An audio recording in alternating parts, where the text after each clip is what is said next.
quality manager. I've been the brand quality manager since we launched the C7, so I've got a lot of that history as well. So what is a brand quality manager? Because we've got a lot of quality people here. So the brand quality manager, we represent the customer and the dealers once the car is sold or once it's in the ship to commerce. We have other quality people that take care of the car, but as soon as it gets to the dealer, then it's my baby. So I'm the individual. If there's service bulletins out there, the ones that you see on the internet, those are all generated from me. So what I get is I get feedback from the dealers. Hey, I got this product problem. What's going on with that? Certainly General Motors has a technical assistance group. That group feeds the information to me. I'm then able to get back into some quality meetings with the Corvette team, and then I'll filter that information. And in TAC cases, I do that almost on a daily basis. We're understanding what's going on in the field. What issues are our customers seeing? So I grab that data, that information, and then I get that data back to the Corvette team.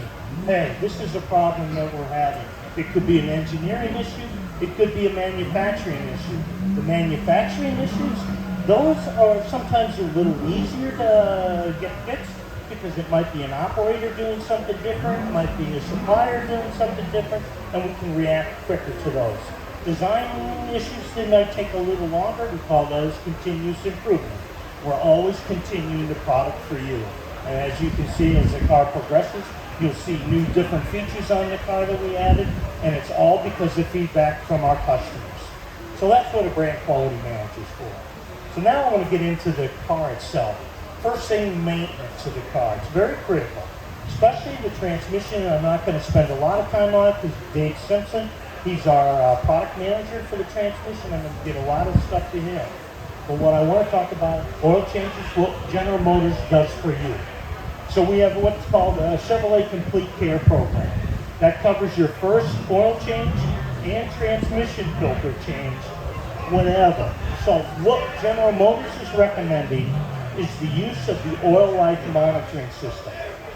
You have an indicator in the maintenance menu of your screen. If you're a C8 owner, you can go there. You can look at air filter life, oil filter life, and transmission fluid. For 23 model year, we added another one, that oil transmission filter change. So now we've got it tied to everything that you need done on that menu screen, what you need to do. All you gotta do is follow that. Now, I get a lot of it from technical assistance and from IC customer assistance. You guys and girls still believe on doing your break-in oil change. C8 is no longer necessary. We changed the dry sump system in the engine, the LT2 and the LT6, that it's not needed to do that oil change. Why we had to do it on the C7 is because of oil foam over that we were having. It's a different dry sump tank. So don't have to worry about it. Now, you still have some diehards out there that, hey, I want to change my oil the first year. Go ahead and do that. But don't be disappointed if the dealer says, hey, if you want it done early, go ahead and change your engine oil. But hold off on that transmission filter until the 7,500. Because you're going to find out a dealer is going to charge you, depending on the dealer, you're looking at $300 to, I've seen some dealers charge as high as $600 to do a transmission filter. They're getting us $600, I would look for a different dealer personally. But I'm just letting you know, don't do that transmission filter until you get to that 7,500 miles. All right? Follow the oil life monitoring system, you'll be fine. And usually you're at 6,800 miles. That's where I'm seeing your oil life down around 10%. Now, if you're a more aggressive driver, yeah, that oil life is going to come down a lot faster. One of the other tips is you'll get customers to say, hey, I want to change my oil before us that live in the cold weather climate. I want to change my oil before I put it away for storage. And let me tell you, it's just like putting milk away and thinking you're going to drink it 3 months later. No, your oil will oxidize just sitting there. My recommendation is if you're at 40, 50%, leave the oil in there. When it comes time for spring and you get the car back out there, that's when you want to start with fresh oil when you're driving the car. Change it at that time. All right. We have some customers that will, hey, I inadvertently touched the reset on my oil life, and now it's back to 0 or 100%. What am I going to do now? Well, what you should do is change your oil 3,000 miles after you reset it, or 1 year. One of the two. If you mistakenly reset your oil life monitor. But personally, I would leave it at the dealer. If you can, General Motors looks at this, and I'm just talking to you as a friend, all right? We look at where was the car maintained? What kind of services you've done? Have you gone back to your General Motors dealer? So if something by chance should happen to you outside the warranty, General Motors is going to look at where did you have this car serviced? Are you more loyal to General Motors, or are you more loyal to Uncle Eddie's oil shop? And personally, for a very expensive car like this, I wouldn't go into Uncle Eddie's oil shop. No disrespect, but we now have a record of your maintenance on this, and things are going to go a lot better. Especially when it gets to my level, I'm always going to look at, all right, where was this car serviced? How many Corvettes does this owner own? We look at all of that information.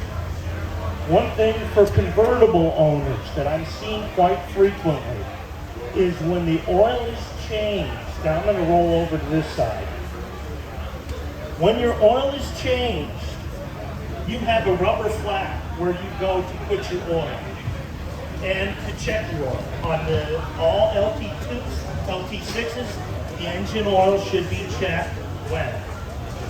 With the engine running. Very critical at operating temperature. So one of the things that the customers or quick oil changes do is they'll pull this flap off and they won't properly seat it. So what the outcome of this could be is, Mr. Customer, you can't now lower your top. And the reason for that is we have a Hall effect sensor here that determines when the top is down. And if that is always open, it's not going to, the computer's going to say there's a problem here. You're telling me to open it, it's already open. It's not going to work. So it's very simple, making sure that the rubber seal is properly seated, just like this. Give it a little tug on it. Make sure it doesn't come up. And that's going to save you a lot of headaches and a lot of disappointment.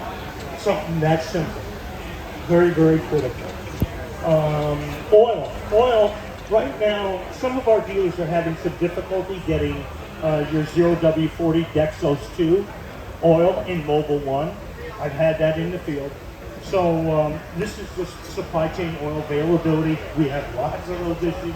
If you haven't been involved in it, God bless you, but we have been involved in it quite frequently. What we're telling our dealers for the Z51 and the Stingray 0W40, you can use, if it's not Mobile 1 available, you can use Pennzoil. You can use any other Valvoline just as long, and this is critical, the Dexos 2 specification and your 0 to 40 oil viscosity. It needs to have it both of those. I know everybody wants to have Mobile 1, but if it's not available, you can use a different brand just as long as the Dexos specifications there and your oil viscosity is there. Super critical. One other thing I've had questions on today is, do I need to do the track fill on the C51? My response is, if you're not doing donuts in the parking lot, you're not one of those individuals. You're not on the track and sustaining high G's, there's no need to add that 2 additional liters of oil. For the Z06, we are already putting 2 additional liters in it, just because we know there's a strong potential you're going to be on the track with your car. Super critical, all right? So it's not necessary to add it. You don't need it unless you're doing donuts or you're really pushing the car hard on a road track. Autocross, you're in a quick corner, you're never going to be throwing the fluid up into the transmission case high enough to have an issue. So if your main problem is high track, or you want to do donuts.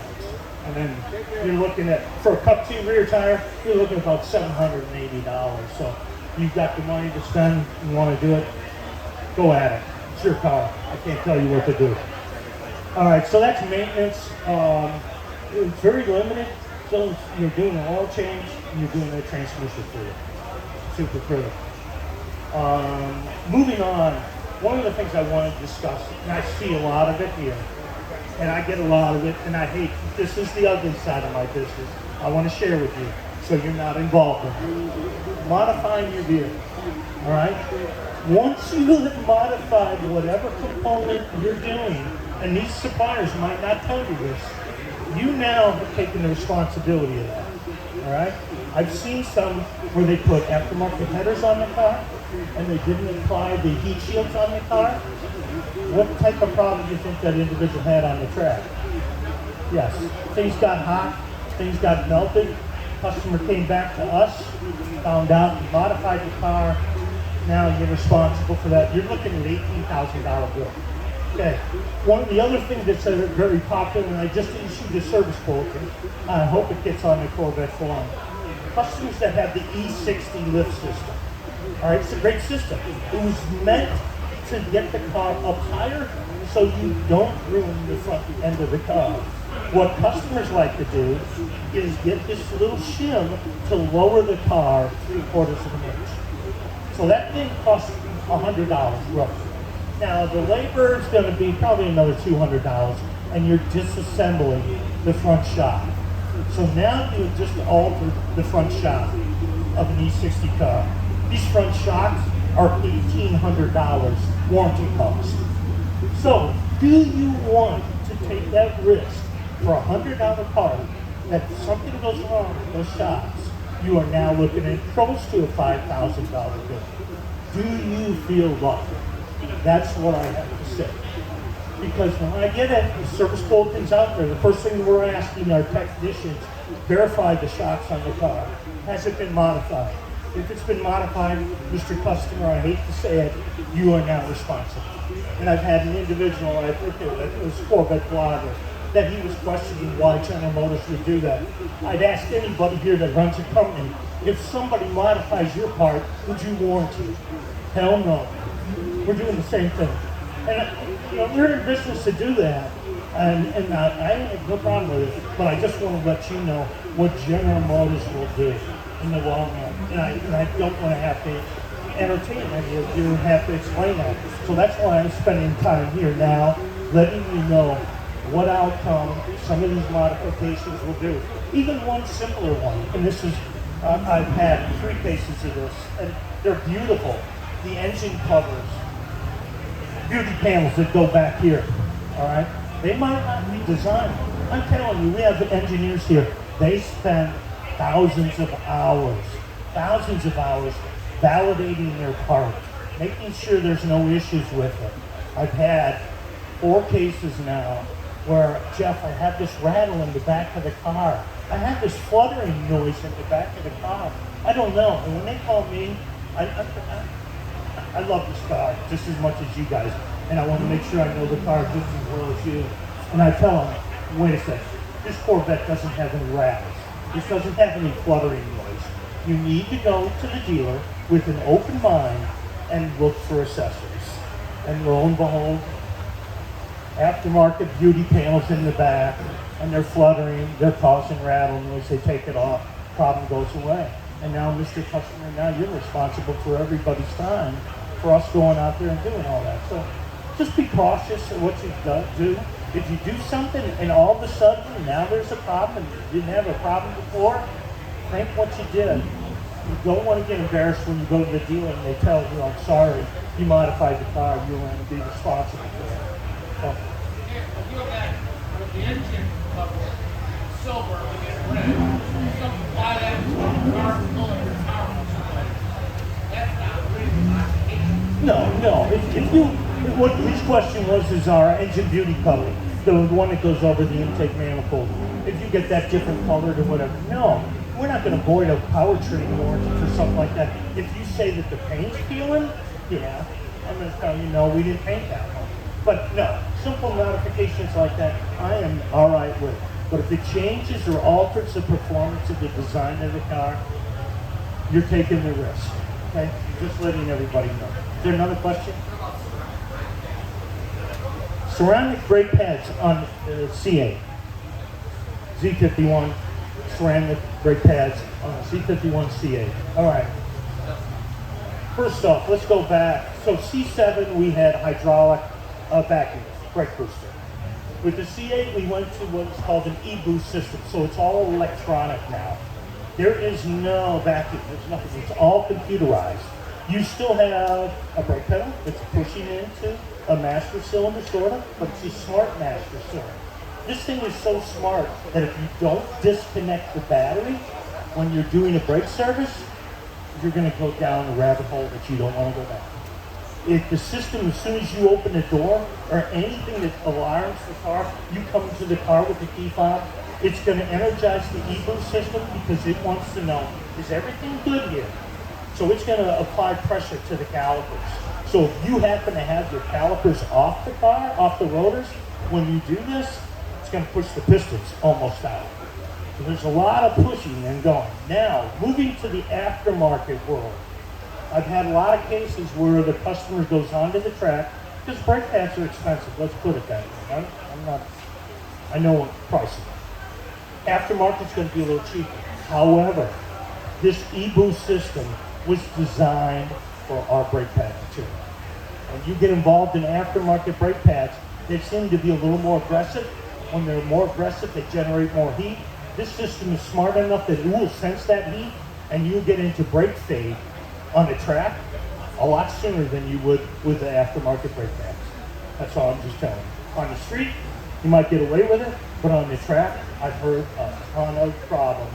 Brake fade, brake fade. First question I'm asking our field service engineers, because they all question me, what kind of pads are the customers on the car? Because I know the track guys. They're putting aftermarket pads on because it's cheaper. Can't do that. Not on this car. You won't be happy on the track, let me tell you. And anybody that's coming into a corner at 100 and some miles an hour, your butts are perking a little bit when you start getting brake fade. You don't like that. And I don't want you to experience that. So I regret to say, if you want a tractor car, you're better off staying with OEM pads. Because there's thousands of hours of development on racetrack. And that's one thing I ask the development engineers to do.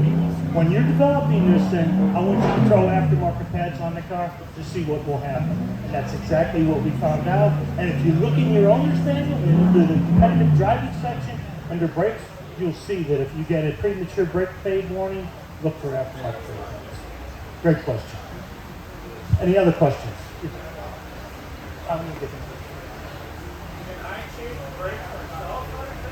You can change the brakes on yourself, absolutely. But that key thing, there's a lot of old schoolers here, and I've even had to catch some technicians at a dealer. They start tearing the wheels off the car. They think they're going to start taking the caliper off, and I immediately say, stop. What'd you forget? They go, oh shit, I forgot to disconnect the battery. Super critical on e-boost system before you attempt any brake work. Disconnect the battery. After everything's done, you pump the brakes just like you did before to push the pistons out to seat the pads. Then you connect the battery. That's your last step. But the electronic parking brake will stay off. You don't have to turn that off. That will stay off unless you move a wheel. As soon as it senses the wheel moving, because General Motors is strong with safety when it comes to safety. As soon as you move the wheel, parking brake's going to immediately come on. And there's an override procedure in the service manual. It's not in the owner's manual of how you can override the parking brake. There's a procedure you have to go through. But you have a way to manually do it without a scan through. Okay?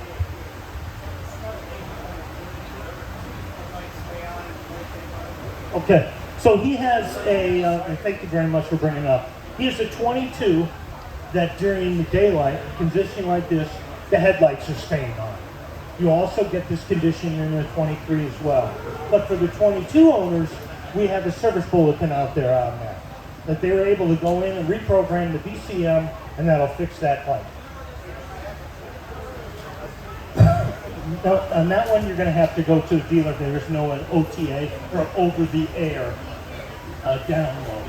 And now, thank you for bringing up OTA. If by chance you get a DIC message on your right side of your cluster that says, hey, there's a download available. All right, my recommendation is you can accept it, but don't stay in the car. Because what's going to happen is the doors are going to lock, and then you're going to panic. And here's the question for Corvette owners. If your car is not able to open the doors, how are you going to get out of the car? There we go. You still have the manual cable on the floor. I can't tell you how many people forget about that. So you still, once you accept it, get away from the car, go do something else, come back and do whatever. It's just like your phone. When your phone does an update, it won't even let you do it. It's doing the update. Same thing with the car. When you get an OTA, leave it there. Don't stay in the car. Did you have a question? I want to get you first.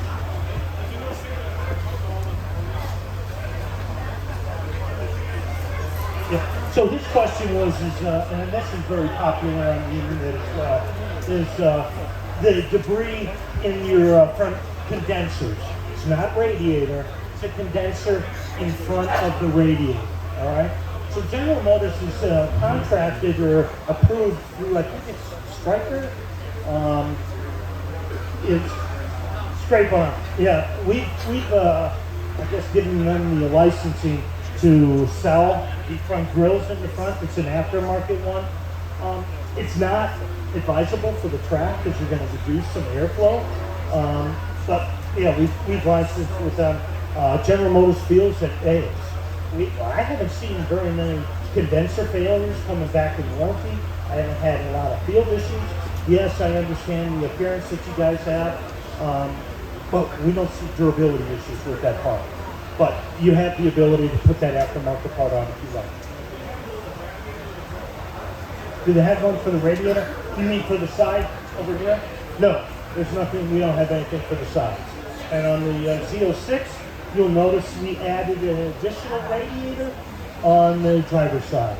So you now have 5 radiators, 3 in the front, 2 in the sides. All right, hang on.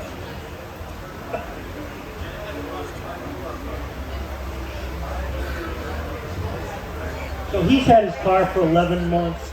Should he have had any over-the-air updates? Depending on what we've updated, you may not have and you may have. I know that there's one coming out, but we've, over-the-airs, you know, it's magic over the air. You're talking to a car, you're making do things, and sometimes that over-the-air doesn't go as well as it should. So that's why General Motors is holding back some of those over-the-air right now until we make sure we don't have any other issues with causing additional issues with the car that was never there. So after we get that all cleared up, I was thinking probably a month or so, we're going to start sending some over-the-air out again.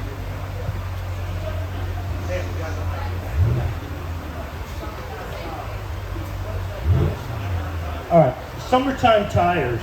So that's sort of what it means.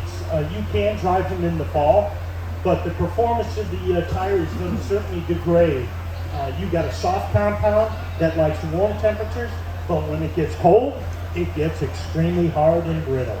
All right, so up to 40 degrees, it's all right. 40 to 28, it's going to get a little squirrely. After 28, you don't want to drive the car because then you have the potential, because that rubber is so hard, it may fracture and just create little tiny cold cracking of the tire. We've had that bulletin out since, C6 days, cold weather cracking. That's on any summer tire. That includes the Cadillac V-Series, the Camaro, and the Corvette. So I certainly would recommend all season, if you plan on driving it, colder than 40 degrees. And then Cup 2 tires, my recommendation is Cup 2 if you're planning on tracking the car. The outer third is the slick. I'm not trying to make things better than they are. You get a lot of rain, things don't go so well. You're going to hydroplane a little bit. Especially if you get above 60 miles an hour, things are going to get a little squirrely in a good rain. So watch what you're thinking of.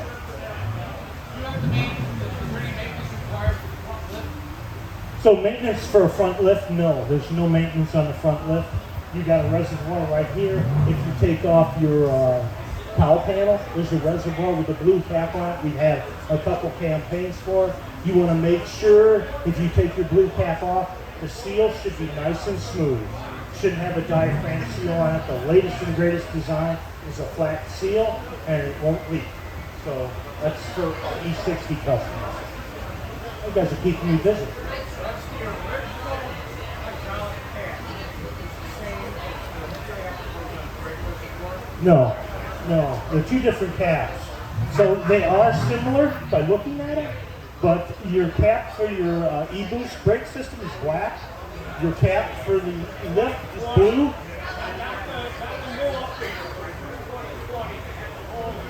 Yeah, no, you want the latest and greatest cap. Even in the 20, you should have that blue cap. That's what's included in the campaign. Yep, that's right.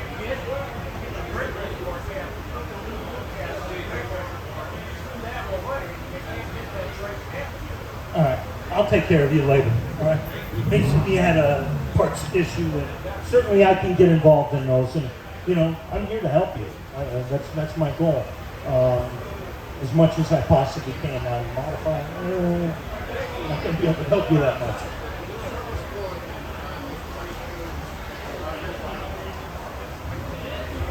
Yeah. When did that the automatic the headlights staying on during daylight? When did that go? I want to say that happened early August. Early August, that bulletin is out. Dealers should be seeing it right now. Yep, they have no problem doing it. If there's an issue, just tell them to look in SI under headlight and it'll come up. Okay? Yep. Any? What?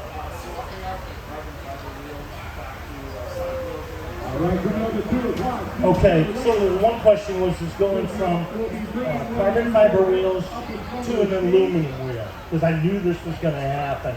One of the things we did ask engineering to do was go out and validate it. Will there be any issues? They said no, but the car will feel different. Because the carbon fiber wheel is much stiffer, you're going to feel that the car is tighter in the turns. So if you're tracking the car, and you're a halfway decent driver, you will feel the steering difference between going from an aluminum wheel to a carbon fiber wheel. Safety-wise, there's nothing you have to worry about. There's different cowls that need to be your ELS speed cowl. They don't have to be changed. Your stability track cowl, no. ABS cowl, no. So you'll just notice a little difference in the performance of steering. The responsiveness is what I should have said. Responsiveness of the car won't be as quick. Even though the Z06 quick, it's just that carbon fiber wheel will make it a little stiffer. One other thing, if you are considering carbon fiber wheels, you notice that there is a white band around the inside of the barrel of the wheel. That's a ceramic coating. The ceramic coating is there to help protect the wheel. So those track customers that just part on the track, they come off the track and they let the car sit, that's a mistake, because we call a chimney effect. All that heat from that rotor, and you can get these rotors red hot to light a cigarette off of. All that heat will come right up into that carbon fiber wheel. Carbon fiber wheel, not metal, not aluminum. It's a carbon fiber with the resin. It could soften that resin. So that's why we have a procedure when you're on the track to cool that tire down or the wheel down and the rotors, so you won't have to have that issue. But that's one thing you should be aware of. Any other questions? You're a great group. Thank you very much for your time. I'm here all week. If you have a question, come and talk to me.